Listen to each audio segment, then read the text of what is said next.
I've fallen in love with I love. दिल बोले वाव।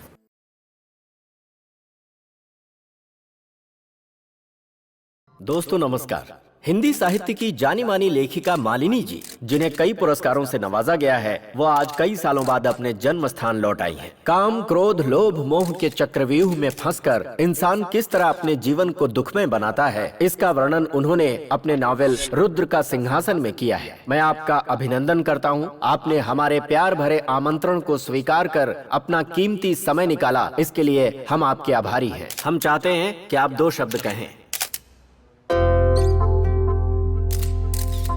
नमस्कार। मैंने पूर्व जन्म में जरूर कोई पुण्य किया होगा, इसलिए मैं ऐसा कुछ लिख पाई जिससे पाठकों के मन में मैं कहानी के सारे पात्र जिंदा करने में सफल हो पाई हूँ। जिन्होंने मुझे इतना प्यार दिया, उनकी मैं तहे दिल से शुक्रगुजार हूँ। उनके इस प्यार और सम्मान के लिए अगर मैं सिर्फ शुक्रिया कहूँ तो ये बहुत छोटी बात होगी। लेखक और पाठक के बीच एक अटूट रिश्ता होता है। मेरी ये कहानी जिन्होंने भी पढ़ी है, वो अगर कुछ पूछना चाहते हैं तो पूछ सकते हैं। हाईएस्ट सेलिंग बुक रुद्र का सिंहासन एक आत्मकथा है जो आपके जीवन पर आधारित है और इसमें कुंवारी लड़की के अवैध रिश्ते के बारे में भी लिखा है। लेकिन इसमें कई ऐसी बातें हैं जो पाठकों को समझ में नहीं आती। ऐसा प्रतीत होता है कि आपने इसमें कई बातें छुपाई हैं। क्या ये आपके लिखने का तरीका है या आपने जानबूझकर ये बातें छुपाई हैं? इस बारे में आप क्या कहना चाहेंगी? हिंदी साहित्य में एक जाना माना नाम है मालिनी। आपकी पिछली जिंदगी के बारे में हम जानना चाहते हैं। इस किताब में आपकी जिंदगी के बारे में सब कुछ लिखा है। आपकी जिंदगी के हर पहलू को इस कहानी में उतारा गया है, लेकिन इसमें आपके जन्म स्थान के बारे में, आपके माता पिता के बारे में कुछ भी नहीं लिखा। ऐसा क्यों? बुढ़ापे में भी इंसान अपनी वासना के अधीन होता है, इसमें ये लिखा है। कहीं ऐसा तो नहीं कि आपके अंदर का फ्रस्ट्रेशन है जिसे आप छुपा नहीं सकती? आने वाली पीढ़ी का आदर्श बनने के बजाय आप ये सब लिख रही हैं। आप अपना मानसिक संतुलन तो लिखो बैठी।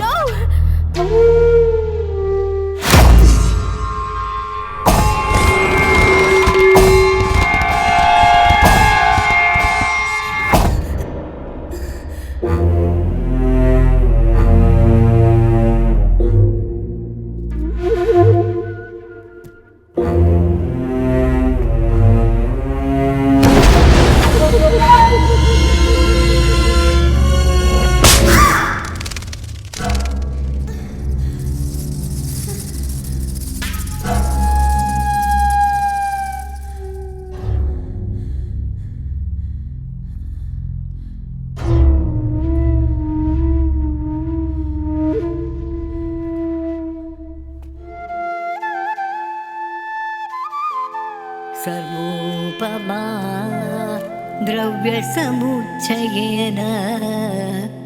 यथा प्रदेशम्। भगवती देवी माँ हमारी मदद कर। अब हम क्या करें? हमारी मदद करो।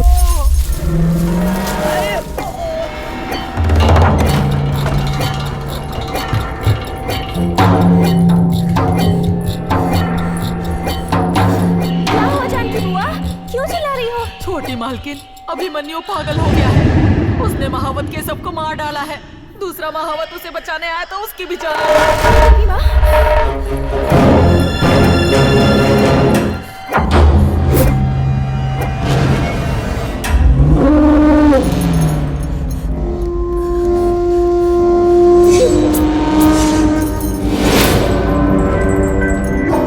किसी तरह हमें बड़े मालिक को ये खबर पहुंचानी होगी। दरअसल आज सुबह बड़े मालिक की जगह शिव बाहु ने उसे नारियल, कूटा हुआ चावल और गुड़ खिलाया था। मुझे लगता है बड़े मालिक के आने पर ही ये शांत होगा। मुझे पता नहीं बाबा कहाँ गए हैं। समझ नहीं आ रहा कि मैं क्या करूं। अब देवी माँ हमारी रक्षा कर सकती हैं। हे भद्रकाली।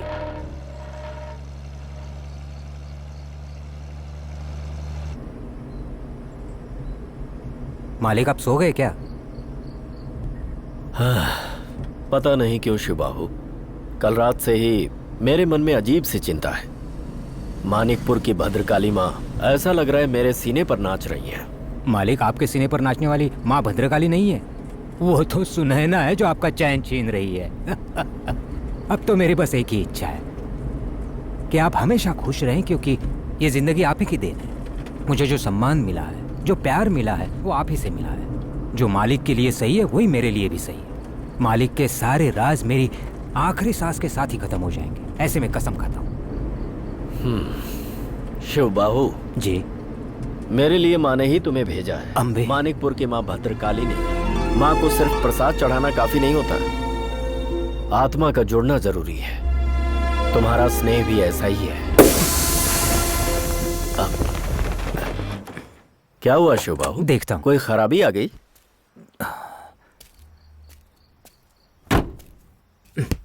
अरे, टायर पंक्चर हो गया है मालिक। अब क्या करें? वक्त पर नहीं पहुंचे तो सुनैना नाराज हो जाएगी। अब क्या करें?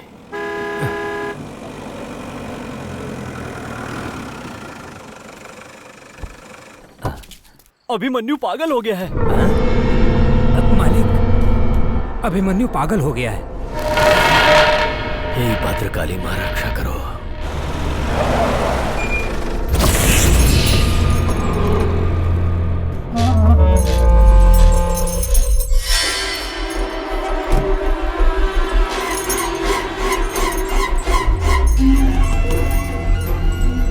वो आ गए। अभिमन्यु को शांत करना सिर्फ आपके हाथ में है मालिक। हाँ हाँ। क्या हुआ मालिक? जो हाथ उसे नारियल, कुटा हुआ चावल और गुड़ खिलाते हैं वो उन्हें पहचानता है। मालिक, आप जब प्यार से उसके दांत को हाथ से सहलाएंगे, भले वो कितने भी गुस्से में हो, एक अच्छे बेटे की तरह आपकी सारी बात मानेगा वो।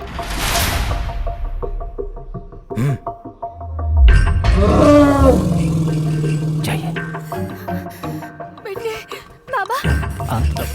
छोटी मालकिन, आप जाइए। मालिक की रक्षा करने के लिए माँ भद्रकाली है। बाबा, आप अभिमन्यु के पास मत जाइए बाबा। राजकुमारी जी, मालिक जब उसे प्यार से समझाएंगे तो वो अपने आप शांत हो जाएगा। ये बाहू मामा है ना, आप जाइए अंदर जाइए। मालिक आप चलिए। छोटी मालकिन, आप चलिए। हाँ, जाइए मालिक, उसे शांत कीजिए। अभिमन्यु को उसके नाम से बुलाइए। माणिकपुर की भद्रकाली माँ का मन में स्मरण कीजिए और उसे प्यार से बुलाइए। जाइए।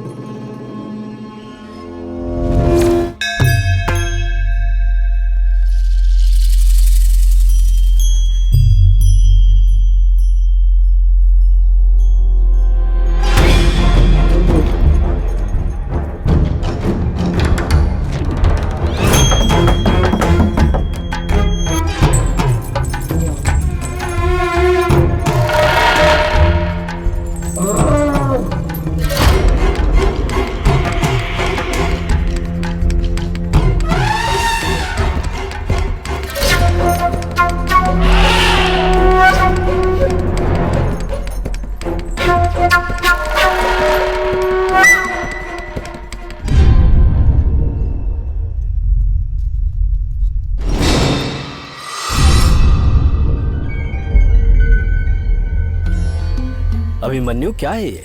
तुम्हें जो चाहिए वो मैं तुम्हें दूंगा।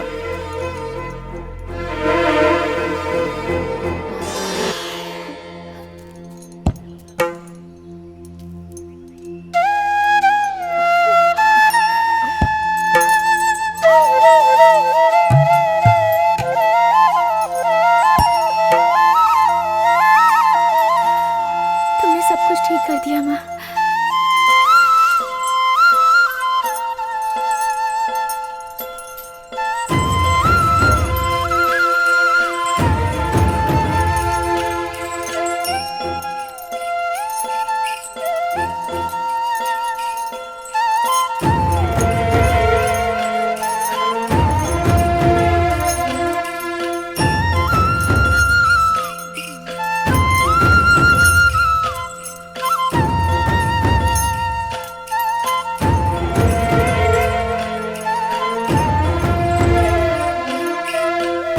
शिवबाहु, देखो, ये रहा मेरा अभिमन्यु, मेरा बेटा, मेरी जिंदगी।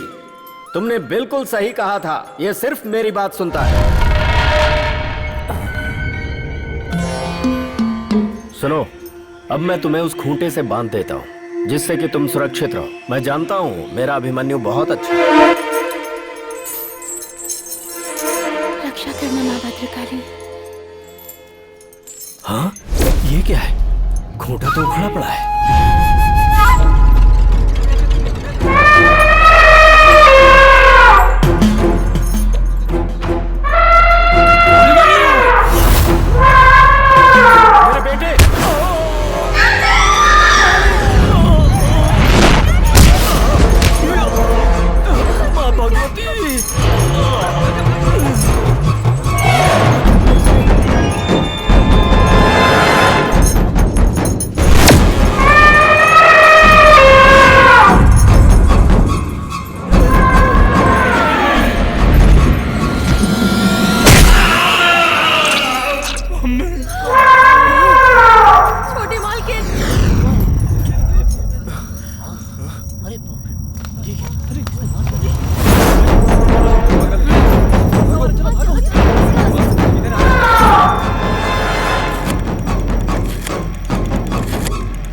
हेलो, क्या ये पुलिस स्टेशन है?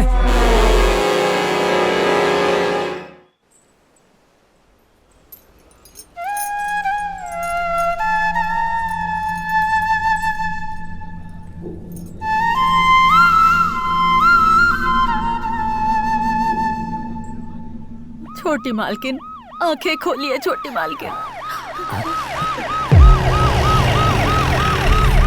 मैं देखता हूँ।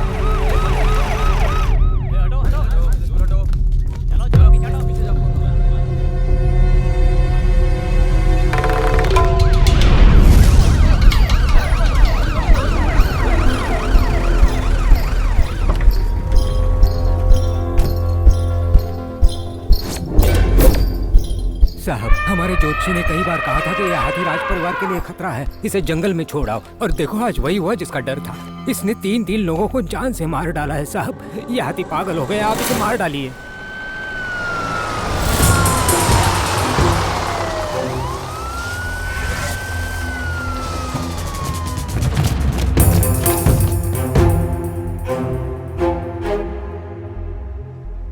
इसके लिए परमिशन की जरूरत पड़ेगी। राजकुमारी हेमावती जी स्वयं कह रही है कि इस पागल हाथी को मार दीजिए। वो अपने पिता के हत्यारे को नहीं देखना चाहती। अब तक ये 3 लोगों को मार चुका है। अब सोचने की जरूरत नहीं है। बहुत खतरनाक हो चुका है ये अपने मालिक को ही नहीं पहचान पा रहा है। इसे कंट्रोल में करना बहुत मुश्किल होगा। हाँ जी। चाहे कैसी भी परिस्थिति हो, लेकिन जानवर को मारना उचित नहीं होता। लेकिन यहाँ जो हुआ, वन्य जीवन संरक्षण कानून के अनुसार किसी भी जानवर को गोली या हथियार से नहीं मारा जा सकता। इसीलिए अब इसे मारने का सिर्फ एक ही तरीका है, स्लीपिंग पिल्स का ओवरडोज।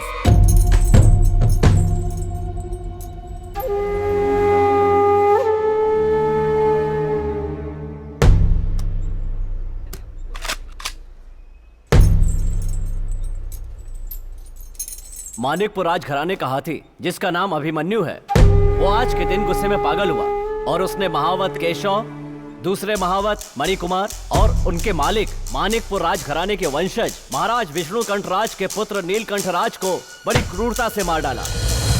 इसीलिए ये हाथी इस गांव के लोगों की जान के लिए, संपत्ति के लिए बहुत ही खतरनाक साबित हो रहा है। इसलिए नींद की दवाई का अतिरिक्त डोज देकर इसे हमेशा के लिए शांत किया जा रहा है। ये गांव वालों को सूचित किया जाता है।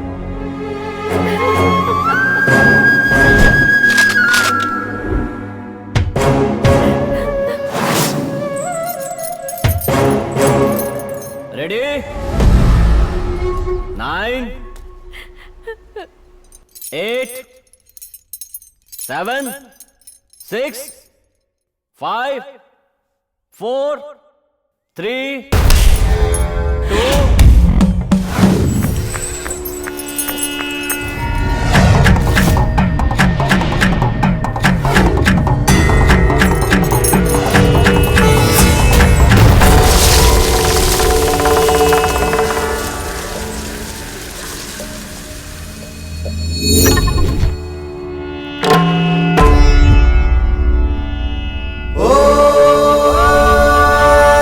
ज्वलक ज्वलक शूलिनी सर्व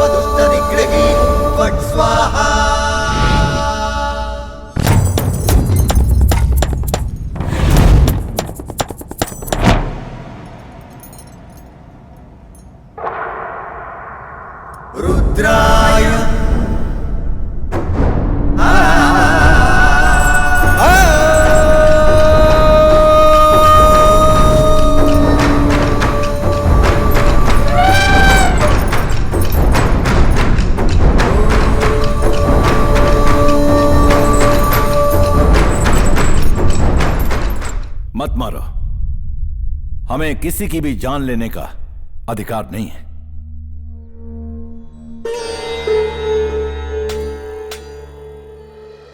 अम्बे।